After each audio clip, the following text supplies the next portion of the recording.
YouTube channel देख रहे हैं वेट एंड पोल्ट्री नेटवर्क। जो आज हमारा डिस्कशन का टॉपिक है वो है वैक्सीनेशन बेसिक्स। कि हम बेसिकली वैक्सीन को डिस्कस करेंगे आज, इसकी कुछ बेसिक्स। वैक्सीनेशन क्यों की जाती है, क्योंकि वजह क्या है कि आप वैक्सीन को बर्ड्स को क्यों वैक्सीन दी जाती है। Vaccine in poultry production are use to prevent और reduce problem that can occur from infection of field strain of disease organism. कि वैक्सीन जो पोल्ट्री में यूज़ होती है उसको फॉर द प्रिवेंशन और रिडक्शन ऑफ द इन्फेक्शन, कि जो फील्ड स्ट्रेन की वजह से कोई भी डिजीज़ कॉजिंग ऑर्गेनिज्म है उसके फील्ड स्ट्रेन से प्रिवेंट करने के लिए बर्ड को हम वैक्सीन देते हैं कि before the occurrence of disease. ये वैक्सीन है। तो vaccine establish a sound vaccination programme according to disease condition common to particular geographical area. ये बहुत ही इम्पोर्टेंट है। आपको बहुत सारे वैक्सीनेशन स्केड्यूल मिलेंगे, लेकिन सबसे इम्पोर्टेंट ये है कि आपने जो लोकल कंडीशन है, लोकल क्लाइमेटिक कंडीशन, अपने एरिया के मुताबिक अपना जो वैक्सीनेशन प्लान है वो तैयार करना है। Either for layer, either for broiler breeder और फॉर ब्रायलर, या इसको जो भी लार्ज एनिमल की बात करें उसमें भी सेम, कि जो लोकल क्लाइमेटिक कंडीशन है उसके मतलब आपने वैक्सीनेशन प्लान तैयार करना है। कीप इन माइंड कि वैक्सीन जो करनी है अपने हेल्दी बर्ड को करनी है। हमारे यहाँ कुछ लोगों में मिस्टेक ये पाई जाती है कि वो क्या करते हैं कि जब उनको डाउट होने लगता है कि ठीक है नहीं जानवर हमारा बीमार हो सकता है या बीमार हो रहा है तो इसको वैक्सीन करते हैं। नहीं, अगर आपने वैक्सीन अगर उसके जानवर के बीमार होने पे जब वायरस का ऑलरेडी एक्सपोजर हो चुका है तो अगर आपने वैक्सीन दी उसको, तो इसका मतलब है कि आपने उस वायरस को बूस्ट अप करना है। अब उसको बूस्ट अप कर रहे हैं, ना कि प्रिवेंट कर रहे हैं। तो लिहाजा इसको हेल्दी बर्ड को आपने वैक्सीन करनी है। इन केस अगर आपकी जो है ना ऐसा एक्सपोजर हो चुका है तो उसको काइंडली वैक्सीन नहीं करनी है आपने। फिर आपने उसकी जो प्रिवेंटिव मेजर हैं, जो उसकी कंट्रोल मेजर है, तब आपने उस पर फोकस करना है कि हम इसको किस तरह मिनिमाइज़ कर सकते हैं। तब आपने वैक्सीन का जो एक्शन है वो लेना। So what is vaccine? Vaccine एक है कि ये सस्पेंशन ऑफ लिविंग और डेड ऑर्गेनिज्म है, यूज एज एन एंटीजन। इसको एंटीजन के तौर पे यूज़ किया जाता है to trigger the body to develop immunity against the specific infection. ये एक तरह के सस्पेंशन है mixing of living and dead organism की, जो कि किसी भी जानवर को उसकी बॉडी में इंसर्ट किया जाता है और वो जब जो एंटीजन है वो बॉडी को ट्रिगर करता है कि आप इम्यूनिटी पैदा करें किसी भी स्पेसिफिक इन्फेक्शन के अगेंस्ट। मोड ऑफ एक्शन क्या है, वैक्सीन किस तरह अमल करती है। सबसे पहले जो वैक्सीन के एंटीजन है उसको मैक्रोफेज इनगल्फ करते हैं। तो सेकेंडली वो मैक्रोफेज जब उनका सामना होता है इम्यूनो कंपोनेंट सेल, जो टी सेल और बी सेल्स होते हैं जो इम्यूनिटी के रिस्पॉन्सिबल होते हैं, जब उनको मैक्रोफेज उनके सामने जाते हैं तो वहाँ से एक ह्यूमोरल और सेलुलर इम्यूनिटी प्रोड्यूस होती है, जो कि एक एंटी बेस ह्यूमोरल इम्यूनिटी, जो कि एंटीबॉडी बेस इम्यूनिटी है। वो उसका रिएक्शन एंटीबॉडीज़ पैदा होती हैं जिसकी वजह से बॉडी में एक प्रोटेक्शन मिलती है अगेंस्ट अ स्पेसिफिक पैथोजन, कि जो भी आपने एंटीजन इंसर्ट किया था वो जिस बीमारी का भी था उसके अगेंस्ट आपको जो है ना उसके प्रोटेक्शन मिलेगी उसकी बॉडी के अंदर। टाइप्स ऑफ होले वैक्सीन, कि वैक्सीन की टाइप्स कौन कौन सी होती हैं। तो इसकी बेसिकली दो टाइप्स हैं, live vaccine and killed vaccine. Live vaccine में इसमें ऑर्गेनिज्म या तो एविरुलेंट होता है या अटेनुएटेड होता है। एविरुलेंट मीन के पैथोजेनिक नहीं है, और अटेनुएटेड मीन बहुत ही वीकेंड फॉर्म में जो ऑर्गेनिज्म है स्पेसिफिक डिजीज़ का, वो जिसको आप एज एंटीजन यूज़ कर रहे हैं, वो या तो नॉन पैथोजेनिक होगा या बहुत ही कमज़ोर होगा, तो वो लाइव वैक्सीन है। इनएक्टिवेटेड मीन किल्ड वैक्सीन, जिसमें जो उसका ऑर्गेनिज्म है उसको किल्ड करके रखा जाता है, तो ये होती है किल्ड वैक्सीन। वैक्सीनेशन क्राइटेरिया क्या, जब आप लाइव और किल्ड वैक्सीन कौन सी सेफ़ है, किसका क्या एक्शन है, इन दोनों को जब कंपेयर करेंगे आप, तो safety killed vaccine are more safer than the live vaccine. Freedom from extraneous agent, जो लाइव वैक्सीन है इसमें रिस्क कंटेमिनेशन के जो रिस्क है वो ज़्यादा है, जबकि किल्ड वैक्सीन में बहुत कम है। प्रोटेक्शन, लाइव वैक्सीन में जो प्रोटेक्शन है वो शॉर्ट ड्यूरेशन के लिए होती है, लेकिन आपके जो एंटीबॉडी टाइटर होते हैं वो हाई होते हैं, जबकि किल्ड वैक्सीन में टाइटर लो है लेकिन उसकी जो प्रोटेक्शन है वो लॉन्ग ड्यूरेशन के लिए है। रूट ऑफ एडमिनिस्ट्रेशन कि उसको वैक्सीन देने के कौन कौन से तरीके हैं। जो लाइव वैक्सीन है वो ड्रिंकिंग वाटर के थ्रू दी जाती है, नेज़ल है, एरोसोल है, स्प्रे वगैरह उसे तो कर सकते हैं, जबकि किल्ड वैक्सीन है जो वो इंट्रामस्कुलर या सबकट इंजेक्शन के रूट दिए जाते हैं। स्टेबिलिटी के दोनों वैक्सीन में स्टेबल कौन सी है।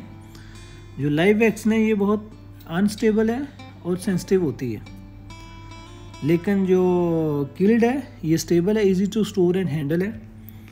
Quantity of antigen, live vaccine में जो है ना एक बहुत कम क्वांटिटी होती है एंटीजन की। अगर आपके पास जब वाइल देखें ना तो वो 2000 की डोज होती है, 5000 की डोज है, मीन के पर डोज पर बर्ड। तो जबकि इसमें जो किल्ड वैक्सीन है इसमें एंटीजन की जो डोज है बहुत ज़्यादा होती है। लोकल रिस्पांस, लाइव वैक्सीन में लोकल रिस्पांस होता है जबकि किल्ड वैक्सीन में नहीं होता। रिवर्शन के may mutate to virulent form, live vaccine में चांस होता है कि आपने लाइव वैक्सीन कर दी है तो मुमकिन है कि उससे फिर अगेंस्ट जो है ना आपके फ्लाक में डिजीज़ के साइन शुरू हो जाए, कि आपका जो वो फील्ड स्टेन है वो म्यूटेट कर सकता है, जबकि किल्ड वैक्सीन में कभी नहीं। Lateral spread of vaccine virus, जो कि इसमें लाइव वैक्सीन में कॉमन होता है जबकि किल्ड वैक्सीन में अनकॉमन है। किल्ड वैक्सीन में नहीं होता, बहुत ज़्यादा नहीं होता, बहुत ही कम चांस होते हैं। सो वैक्सीन के transport and storage of vaccine, vaccine का जो स्टोरेज टेम्परेचर वो +2 to +8 डिग्री है। इसके अंदर आपने लाइव और किल्ड इनको स्टोर करना आपने। शेल्फ लाइफ ऑफ वैक्सीन, जो वैक्सीन की शेल्फ लाइफ है, अगर लाइव वैक्सीन की बात करें तो आपने उसको जब आपने वैक्सीन को पानी के अंदर मिक्स कर लिया है, का वो आई ड्रॉप है, स्प्रे है या ड्रिंकिंग वाटर है, तो विदिन 3 आवर्स आप मैक्सिमम विदिन 3 आवर्स आपने उसको यूज़ कर लेना है विद एम्बिएंट टेम्परेचर, कि जो कि नॉर्मल रूम टेम्परेचर है 24-25 डिग्री, मैक्सिमम इस टेम्परेचर के अंदर आपने उसको यूज़ कर लेना है। किल्ड वैक्सीन ये रेडी टू यूज़ होती हैं और जो इसकी बाटल है वो जस्ट 1 टाइम यूज़ के लिए होती है। अगर आपने लेट से आप वैक्सीन कर रहे हैं बर्ड को, किल्ड वैक्सीन 1000 की डोज है, तो आप उसको ऐसा नहीं कर सकते कि आपने हाफ बाटल आपकी रह गई है तो आपने उसको नेक्स्ट टाइम के लिए, नो, अगर वो बाटल ओपन होगी 1 टाइम यूज़ है तो बाकी आप वैक्सीन को एक्सपायर करें। Use of an open bottle is not recommended, कि वैक्सीन की जो ओपन बाटल है वो रिकमेंड नहीं है, का वो लाइव या किल्ड वैक्सीन है कोई भी है। Preparing live vaccine for use, कि अगर आप लाइव वैक्सीन बर्ड को दे रहे हैं तो उसके लिए क्या क्या आपको क्या चीज़ें मेंटेन करने की ज़रूरत है। एक तो वो वाटर जिसमें आप वैक्सीन को डिज़ोल्व कर रहे हैं, मिक्स कर रहे हैं, वो क्लीन होना चाहिए, क्लियर एंड कूल। उसका टेम्परेचर बिटवीन 16 to 27 डिग्री, ये इसके बीच में टेम्परेचर होना है, ना कि मोर देन 27 ना less than 16। It should contain no residue of soap, cleaning material, disinfectant और मेटल ट्रेसेस। जो पानी है एक तो इसके अंदर सैनिटाइजर, कोई डिसइंफेक्टेंट, कोई सैनिटाइजर, सोप नहीं होना चाहिए इसमें, क्योंकि ये वैक्सीन की एफिशिएंसी को कम करते हैं। Withhold sanitiser from drinking water 3 days prior to administering a live vaccine virus vaccine by oral method as these compounds reduce the effectiveness of vaccine. कि अगर आपका प्लान है कि आपने ड्रिंकिंग वाटर वैक्सीन देनी है तो आपने 3 दिन पहले उसको जो भी उसको कोई भी मेडिसिन दे रहे हैं या उसको आप दे रहे हैं कोई डिसइंफेक्टेंट या जैसे कोई एसिड, ऑर्गेनिक एसिड दे रहे हैं या क्लोरीन दे रहे हैं पानी में आप, तो आपने उसको स्टॉप कर देना है। तो बिफोर वैक्सीन आपने सारे टैंक और वाटर लाइन को अच्छी तरह वॉश करना है, क्योंकि अगर उसके अंदर ये डिसइंफेक्टेंट की कोई भी मिक्सिंग होगी तो आपकी जो वैक्सीन की आपकी इफेक्टिवनेस है वो बहुत कम होगी, तो ये आपकी वैक्सीन फेल्यूर के चांस में आएगी।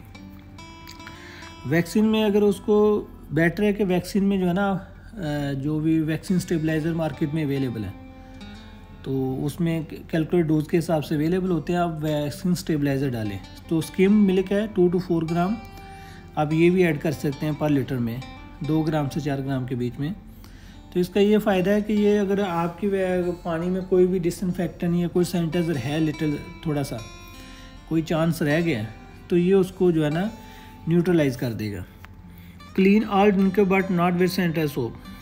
तो जैसा कि बताया कि जो भी आपने अगर ड्रिंकिंग वाटर में वैक्सीन दे रहे हैं, मैनुअल ड्रिंकर है या लाइन है या आपका टैंक है, तो उसको आपने अच्छी तरह क्लीन करना है, लेकिन सोप और सैनिटाइज़र से नहीं क्लीन करना। आप उसी को कम करने के लिए ऑलरेडी आप उसको वॉश कर रहे हो तो सोप सैनिटाइज़र यूज़ नहीं करना। The time between preparation and administration of vaccine must be minimal, कि आपने जो वैक्सीन को प्रिपेयर से लेके एडमिनिस्ट्रेशन तक, बर्ड को देने तक, जितना टाइम आप कम कर सकते हैं उसको करें।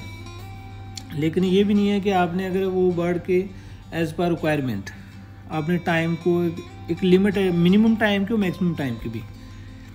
डिस्पोजल ऑफ वैक्सीन वाइल्स, क्या जब आपकी वैक्सीन ख़त्म हो गई तो आपने वैक्सीन वाइल को डिस्पोज ऑफ करना है, और जो भी दूसरे इंस्ट्रूमेंट आपने वाटर स्प्रे के लिए अगर वाइट टैंकी यूज़ किया है, आपने मिक्सिंग के लिए कोई बाउल यूज़ किए हैं, तो अगर आप उसको ज़ाया नहीं करना तो उसको आपने अच्छी तरह डिसइंफेक्ट करना है, ताकि कभी कोई एक्सीडेंटली वो जो आपका स्टेन है उसमें वायरस का या बैक्टीरिया स्टेन है वो एक्सीडेंटली कुछ डिजीज़ काजिंग का बायस ना बने। Available vaccine for poultry viral है, ND, IB, IBD, MD etcetera, ये सारी वैक्सीन है वायरल के अगेंस्ट। बैक्टीरिया फॉलकल है, इन्फेक्शियस कोराइजा MG इन्फेक्शन, इसके लिए ये अवेलेबल वैक्सीन है बैक्टीरिया के अगेंस्ट। पैरासिटिक ऑक्सीडियोसिस अवेलेबल है। रूट्स ऑफ वैक्सीनेशन, तो यहाँ पे रूट्स ऑफ वैक्सीनेशन को हम अभी इसको जैसे थोड़ी डिटेल में डिस्कस करेंगे। आपकी जो ब्रीफली डिस्कशन है ये, नेक्स्ट हम इसको जो है इसका वैक्सीनेशन के पार्ट में रूट ऑफ एडमिनिस्ट्रेशन के इसकी जो डिटेल है, इसका प्रोसीजर है कि हैचरी में क्या है, इसके ना किस तरह इम्प्लीमेंट करनी है, किस तरह इम्प्लीमेंट होती है वैक्सीन, तो आपकी फील्ड वैक्सीनेशन क्या है, वहाँ पे आप किस तरह इसको अप्लाई करेंगे, तो नेक्स्ट टॉपिक्स में डिस्कशन करेंगे इसकी। तो यहाँ पे जैसे एक ब्रीफ डिस्कशन है इसकी कि drinking water vaccine, most live vaccine applied by this method. तो इससे क्या है कि जो ड्रिंकिंग वाटर है आपकी लेबर कास्ट मिनिमाइज है, लेकिन इसके रिजल्ट वेरिएबल है क्योंकि सारा बर्ड एक जैसी डोज नहीं ले रहा वैक्सीन की ना। तो remove drinking water for a period 1 to 2 hour prior to vaccination by oral route. तो यह है कि आपने बर्ड को थर्स्टी रखना है, 1 से 2 घंटे के बीच आने बिफोर वैक्सीनेशन बर्ड को थर्स्टी रखना है, ताकि जब आप वैक्सीन बनाएं तो मैक्सिमम बर्ड जो आपका फर्स्ट अटैम्प्ट में जो वैक्सीन वाला पानी ड्रिंक करे। Eye drop, live vaccine can be introduce into the conjunctive eye placing eye drop in eye, कि जो वैक्सीन आई ड्रॉप, इसमें मैंने फ़ोटो नहीं लगाया इसका, ये भूल गया। तो एक्चुअली ये होता है कि आपने जो उसके आई है ना कंजक्टिवा, वहाँ पे उसका जो वायल है, जो ड्रॉपर है, वो ड्रॉपर से आपने ड्रॉप उसके आई के ऊपर ड्रॉप करना है, ना कि ड्रॉपर की जो नोक है आपने वो आई के अंदर नहीं ये चबोनी, आपने जस्ट उसके ऊपर ड्रॉप करना है ना वैक्सीन का। This square handling of each bird. Injection, तो injection subcutaneous in neck region of the bird, intramuscular injection breast और लेग। नेक्स्ट कोर्स स्प्रे, जो आपकी फाइन स्प्रे होती है बर्ड को है ना, spray vaccine. Live vaccine sprays bird by utilising a large droplet 150 to 225 micrometre. Vaccine virus and droplet comes in contact with eye, nose and pharynx. तो जो spray vaccine है वो बर्ड की जो आइज़, नोज़ और फेरेंक्स के इसके contact होता है जब वो वैक्सीन से करते हैं। Duration of administration, optimal duration है अप्रॉक्सिमेट 2 आवर्स, कि आपने जो मैक्सिमम 3 घंटे लेके जाना है, लेकिन जो ऑप्टिमम है, जो बेस्ट है, वो विद इन 2 आवर आपने वैक्सीन को ख़त्म करना है, जो भी आपने मिक्सिंग की है। If it's less than 1 hour this too much strong competition between a bird, कि अगर आप ड्रिंकिंग वाटर वैक्सीन दे रहे हैं तो अगर आपने उसको ड्यूरेशन के कम के चक्कर में कि अगर उसको लेस दैन 1 आवर किया है तो आपका सारा बर्ड मुमकिन है कि 1 घंटे के अंदर पानी ना पी सके, तो ये कंपटीशन हो जाएगा, तो इसमें भी आपके वैक्सीन फेलियर के चांस हैं। If it's more than 3 hour तो वैक्सीन की स्टेबिलिटी जो है ना वो एक क्वेश्चनेबल हो जाएगी, तो ये भी आपकी एक वैक्सीनेशन फेलियर में फ्यूचर में आपको ये प्रॉब्लम आ सकता है। तो नेक्स्ट, वैक्सीनेशन फेलियर रीजंस। अगर आपकी वैक्सीन आपने की है लेकिन आपका जो रिस्पांस है, जो आपने उसका रिज़ल्ट लेना था वो क्यों नहीं आया, तो उसकी कुछ रीजंस हैं कि वैक्सीन फेलियर में एक तरह के सेटिस्फैक्ट्री वैक्सीन जो आपने की या मुतमिन है, जो सेटिस्फैक्ट्री वैक्सीन है कि आपने जो वैक्सीन किया मुतमिन है, या अनसेटिस्फैक्ट्री वैक्सीन के अनसेटिस्फैक्ट्री के मतलब है कि कोई रीज़न को रह गया। फिर आपने वैक्सीन को दो कैटेगरी में डिवाइड करना है, एक सेटिस्फैक्ट्री वैक्सीन और अनसेटिस्फैक्ट्री वैक्सीन। अनसेटिस्फैक्ट्री वैक्सीन में एक तो हो सकता है कि आपने जो रॉन्ग स्ट्रेन यूज़ किया हो, कि आप जो वैक्सीन जिस ऑर्गेनिज्म के अगेंस्ट यूज़ करना चाह रहे थे वो ऑर्गेनिज्म ना हो, वो कोई और हो, तो ये भी आपकी जो है ना वैक्सीन फेलियर का रीज़न है। इनएडिक्वेट वैक्सीन, हो सकता है जो आपने वैक्सीन दी हो वो काफ़ी ना हो, जैसे कि 5000 की अगर ड्रिंकिंग वाटर की लाइव वैक्सीन की बात करें, अगर 5000 डोज है पर वाइल, तो मीन है कि वो 1 डोज पर बर्ड 5000 बर्ड के लिए, तो अगर आपने उसको 6000 बर्ड में डिवाइड कर दी है तो वो डोज कम होगी, तो ये भी एक रीज़न है। अगर सेटिस्फैक्ट्री वैक्सीन कर ली है तो उसमें फ़र्दर जब आप देखेंगे ठीक है हमारी वैक्सीन अच्छी है, तो फर्दर अगर वैक्सीन फेलियर आ रहा है, रिज़ल्ट आपके मुताबिक नहीं है, तो फिर क्या है कि सेटिस्फैक्ट्री एडमिनिस्ट्रेशन, क्या आपने मुतमिन है कि आपने जो वैक्सीन दी है वो बिल्कुल प्रॉपर थी, या अनसेटिस्फैक्ट्री एडमिनिस्ट्रेशन कि आपने जो वैक्सीन दी है अब उसमें मुतमिन नहीं है। तो अगर उससे मुतमिन नहीं है तो उसकी वजह क्या हो सकती है कि इनएडिक्वेट डोज ऑफ वैक्सीन, कि वैक्सीन की डोज प्रॉपर नहीं थी, कि आपने जो वैक्सीन है वो 5 की जगह 5000 वो 6000 को दे दी है। Death of live vaccine organism, कि मुमकिन है कि आपने जो वैक्सीन है उसको आप प्रॉपर हैंडल ना कर सके हो, प्रॉपर टेम्परेचर के अंदर ना रख सके हो, या उस वैक्सीन का जो ड्यूरेशन था आपने ड्यूरेशन से ज़्यादा उसको जिसकी वजह से उसकी स्टेबिलिटी वो ना रही हो, तो ऑर्गेनिज्म की डेथ हो गई हो। तो ये था अनसेटिस्फैक्ट्री एडमिनिस्ट्रेशन। सेटिस्फैक्ट्री एडमिनिस्ट्रेशन आपने वहाँ भी ठीक है कि हमारी वैक्सीन भी सेटिस्फैक्ट्री थी, उसकी जो एडमिनिस्ट्रेशन है वो भी सेटिस्फैक्शन थी। तब उसमें जब वैक्सीन सेटिस्फैक्ट्री एडमिनिस्ट्रेशन है तो वैक्सीन गिवन टू लेट, कि या तो फिर उसमें ये हो सकता है कि आपने जब वैक्सीन दी तो ऑलरेडी आपका बर्ड एक्सपोज टू ऑर्गेनिज्म, कोई स्पेसिफिक ऑर्गेनिज्म के अगेंस्ट आपका बर्ड एक्सपोज हो चुका था, तो आपको वो रिज़ल्ट नहीं मिलेगा। या animal fail to motor response, कि यह मुमकिन है कि अगर एनिमल जो आपका बर्ड है उस वैक्सीन के अगेंस्ट रिस्पांस पैदा नहीं बना ही नहीं सका, इम्यूनिटी नहीं बन सकी उस लेवल की जो कि होनी चाहिए। अगर इम्यूनिटी नहीं बनी उसकी फिर आगे लॉजिक है, रीज़न्स है क्यों नहीं बनी, कि हो सकता है कोई बायोलॉजिकल वेरिएशन आ गई उसमें वायरस के अंदर।